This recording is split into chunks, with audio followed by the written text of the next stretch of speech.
지난 한 주간도 주 안에서 평안하셨습니까? 가을 들녘 나가보면 참 창조 세계가 신비하게 바뀌는 것을 볼 수 있습니다. 올해는 단풍이 예년 같지 않다 이렇게 서로들 말하기도 하는데, 그래도 그 면면을 이렇게 토다보면 하나님께서 섬세한 손길로 그 모든 것들을 주관하고 계심을 느끼며 고백할 수 있을 것입니다. 눈을 들어 하늘을 한번 볼 수 있는 그런 복된 날이 되기를 소망합니다. 다시 성경을 읽다. 오늘은 34번째 시간이죠. 스바냐 성경입니다. 다시 성경을 읽다 교환은 저희 홈페이지에 가면 매주마다 이렇게 업데이트 되고 있습니다. 주일날 교환을 못 받으신 분들께서는 거기서 다운로드해서 살펴보시면 될 것 같습니다. 스바냐 하면 이제 우리가 잘 아는 성경 말씀이 있죠. 너희 하나님 여호와가 너희 가운데 계시니 그는 구원을 베푸실 전능자다. 이 복음성가로도 많이 불리는 이 찬송이 스바냐에 있는 하나님의 말씀입니다. 근데 제가 이렇게 다시 성경을 읽다 하면서 여러 번 강조하지만 이 본문만 3장 17절만 툭 빼놓고 읽어버리면 조금 이렇게 내용이 와전될 수 있습니다. 그래서 앞뒤 문맥을 살펴보면 이게 얼마나 엄청난 성경 구절인가, 얼마나 엄청난 하나님의 그 은혜인가라는 것들을 살펴볼 수 있을 것입니다. 오늘 스바냐 말씀을 통해서 그 은혜가 있기를 바랍니다. 자, 스바냐는 이렇게 시작하죠. 스바냐가 누구냐? 요 스바냐에 대해서 설명하는데 유다 왕 요시아의 시대에 스바냐에게 임한 여호와의 말씀이다. 이렇게 돼 있죠. 그러니까 스바냐가 활동하던 시대는 요시아 왕 때라는 것입니다. 요시아 왕 때라는 것이죠. 그럼 이 시대가 언제냐? 요시아 때 이렇게 표현하죠. 요시아와 같이 마음을 다하며 뜻을 다하며 힘을 다하여 모세의 모든 율법을 따라 여호와께로 돌이킨 왕은 요시아 전에도 없었고 후에도 그와 같은 자가 없었더라. 대단한 왕이죠. 대단한 왕이죠. 그가 이제 성전을 수리하다가 율법책을 발견하게 되죠. 그리고 옷을 찢고 회개합니다. 그리고 언약을 갱신하면서 우상의 모든 것들을 다 철폐하고 이방 예배를 다 없애게 되죠. 대단한 종교 개혁을 이룬 왕이 요시야 왕입니다. 그러니까 이것은 역설적으로 당시 얼마나 암울했던가 하는 것들을 보여주죠. 율법책이 없어도 그들은 하나님 앞에 예배드렸고 하나님의 백성으로 살았던 것이죠. 근데 요시아 때 성전을 청소하면서 이 율법책이 발견됐다라는 것은 그동안 율법책 없이도 그들은 아무런 생각 없이 살아갔다라는 것입니다. 여하튼 이 요시아는 이러한 시대에, 정말 암울한 시대에 참으로 하나님 앞에 이전에도 없었고 후에도 그와 같은 자가 없었다라는 말을 들을 만큼 하나님 앞에 정말 신실한 왕이었죠. 근데 문제는 뭡니까? 여기 보면 23장 26절 보면 그러나 여호와께서 유다를 내리신 그 크게 타오르는 진노를 돌이키지 아니했다라는 것이죠. 왜냐하면 므낫세, 이 요시아 왕 앞에 있던 므낫세가 여호와를 경노하게 한 그 모든 경로 때문이다. 그러니까 므낫세가 완전히 하나님 앞에서 원수로 대못을 박아버린 것입니다. 그러니까 하나님께서 더 이상 이 유다를 향해서 돌이킬 수 없을 만큼 유다는 타락하게 된 것이죠. 그래서 어떻게 되나요? 요시아의 그 바로 그 다음 왕들이 이제 애굽 편에 섰다, 아수르 편에 섰다 하면서 전부 다 바벨론에 의해서 멸망하게 되고, 기어이 이제 시드기야 때 가서는 이 남쪽 유다가 바벨론이라는 나라에 완전히 멸망하게 되죠. 물론 스바냐서에서는 이런 어떤 멸망시킨 나라가 바벨론이다라는 것을 등장하진 않지만 우리가 다른 성경을 통해서 알 수 있는 것입니다. 그러니까 이때는 스바냐가 이 활동하던 이때는 좋은 날입니까? 암울한 때입니까? 그 당시에는 어느 정도 회복하는 것 같아 보이지만 하나님의 진노와 심판이 확정적인 때 이렇게 되는 거죠. 그때 하나님께서 이 스바냐를 통해서 남쪽 유다, 이 이스라엘 백성에게 임한 그 전한 하나님의 말씀이 스바냐서다라는 것입니다. 이때 이 스바냐서에 이제 반복되는 표현들이 이제 이 여호와의 날, 이 날을 얘기하죠. 다른 말로 표현한다면 여호와의 희생의 날, 여호와의 큰 날, 이런 표현들도 같이 쓰고 있는데, 이런 하나님의 심판이 확정되었기 때문에 이 심판이 확정된 곳에서 일어나는 그 엄청난 일들을 이제 스바냐서는 표현하고 있죠. 여호와의 날, 그 날이 되면 무슨 일이 일어나느냐? 땅 위의 모든 것이 진멸된다 그러죠. 여기 보면 스바냐 1장 2절요. 여호와께서 이르시되 내가 땅 위에서 모든 것을 다 진멸한다. 누가요? 여호와가. 누구를? 땅 위의 모든 것들, 사람, 짐승, 공중의 새, 바다의 고기, 악인들, 이렇게 내가 사람을 땅 위에서 멸절한다라는 것입니다. 그리고 거기에 있는 우상들, 그리고 우상을 숭배하는 사람들, 이 모든 것들이 이제 여호와의 날이 임하면 다 하나님께서 멸해버리신다라는 거죠. 그리고 그 날이 되면 분노의 날이고 환난과 고통의 날이고 황폐와 패망의 날이고 캄캄하고 어두운 날이고 구름과 흑암의 날이다라는 거죠. 나팔을 불어 경고하며 견고한 성읍들을 치며 높은 망대를 치는 날, 이렇게 되는 거죠.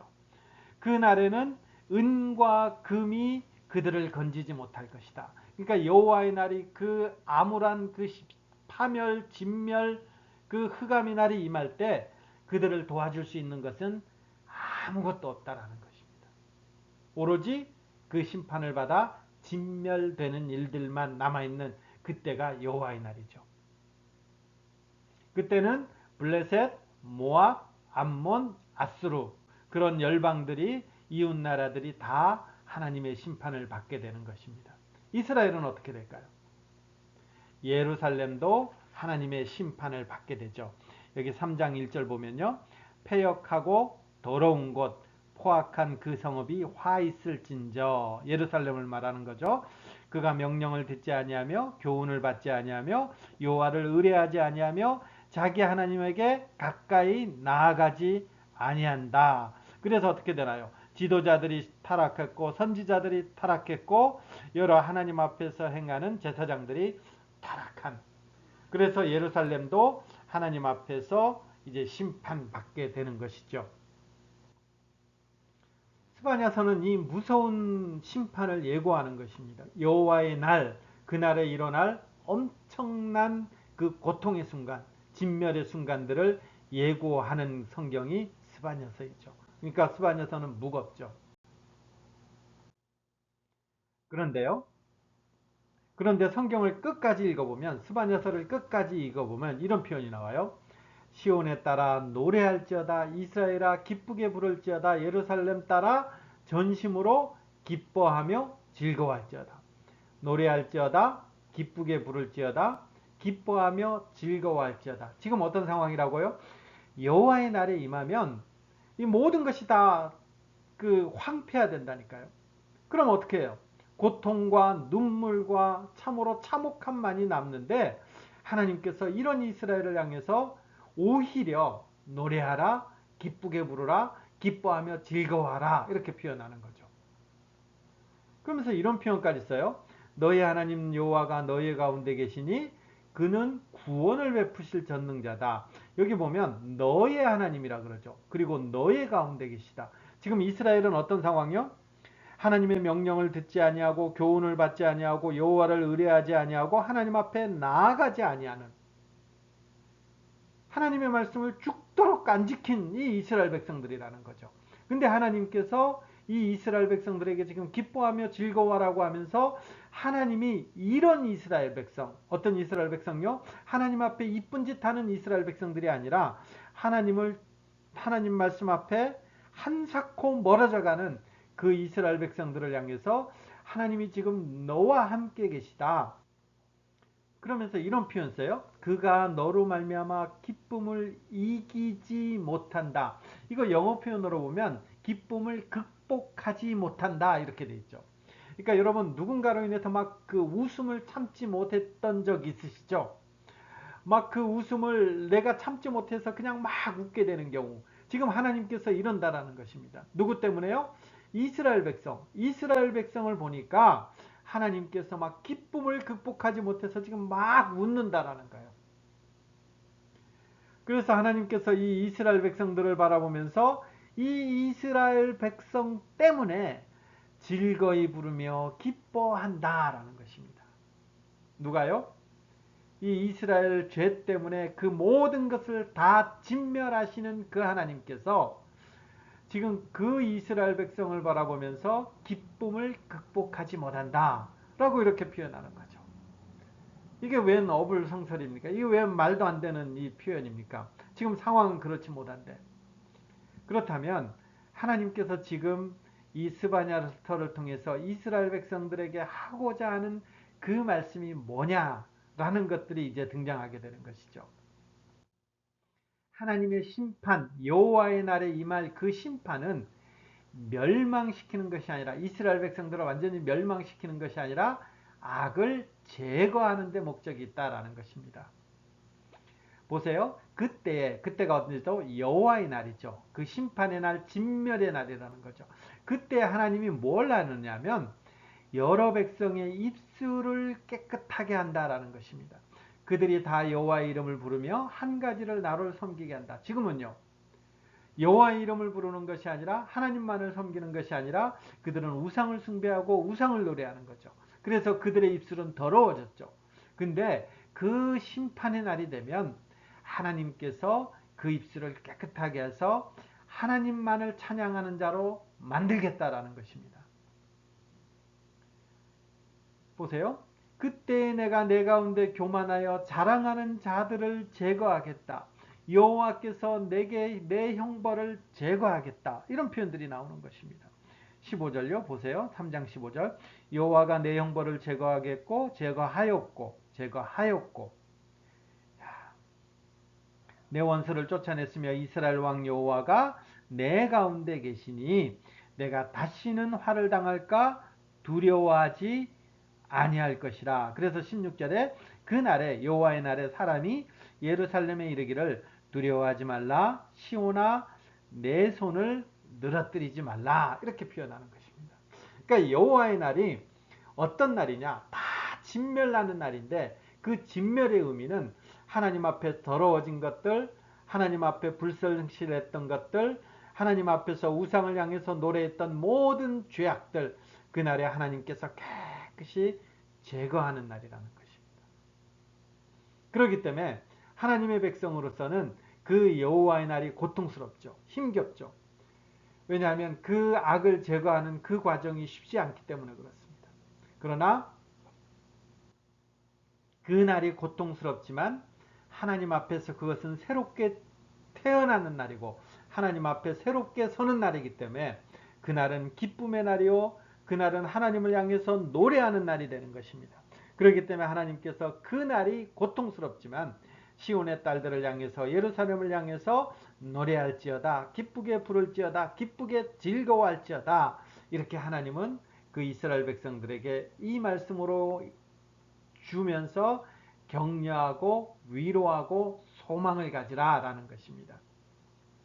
자, 이때가 언제입니까? 했을 때 가까이는 물론 바벨론이 멸망하면서 이스라엘이 회복되는 그날이고 그리고 조금 더 멀리 본다면 예수 그리스도께서 임하는 그날을 여호와의 날로서 우리가 다른 선지서들을 보면서 공통적으로 여기는 것이죠.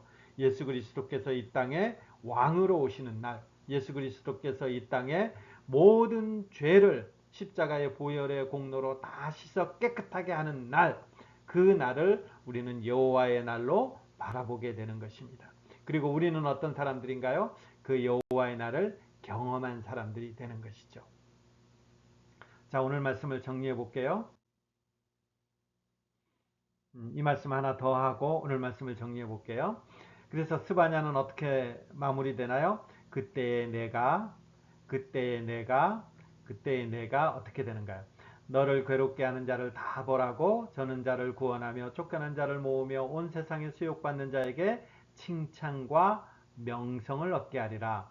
그때의 너희를 이끌고 그때의 너희를 모을지라. 너희 목전에서 너희의 사로잡힘을 돌이킬 때에 너희에게 천하 만민 가운데서 명성과 칭찬을 얻게 하리라. 하나님께서 하나님의 백성들을 회복시킨다라는 거죠. 지금 상태는요. 초라하죠. 망했죠.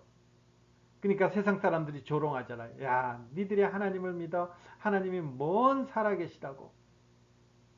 하나님을 조롱하고 하나님이 마치 이 세상 가운데서 없는 그 신처럼 세상은 조롱하고 모독하고 예수 믿는 사람들에 대해서 처참하게 말하지만 하나님께서는 다시 그들을 회복시키시며 칭찬과 명성을 얻게 하신다라는 것들을 약속하고 있는 것입니다. 언제요? 바벨론이 망하고 포로로 회복될 때, 이것은 1차적인 측면이고, 그리고 예수 그리스도가 이 땅 가운데 오셔서 십자가에 달려서 죽으심으로 말미암아 그 모든 죄를 다 제거하셨을 때, 그리고 하늘 보좌 우편에서 우리의 영원한 왕으로 그 권세를 가지고 이 땅을 통치하실 때에 그 하나님을 믿는 사람들에게는 칭찬과 명성, 하나님의 백성으로서의 그 자존감이 살아나고 하나님의 백성으로서의 그 삶을 명예롭게 이어갈 수 있는 것입니다. 스바냐는 이것을 말하고 있는 것이죠.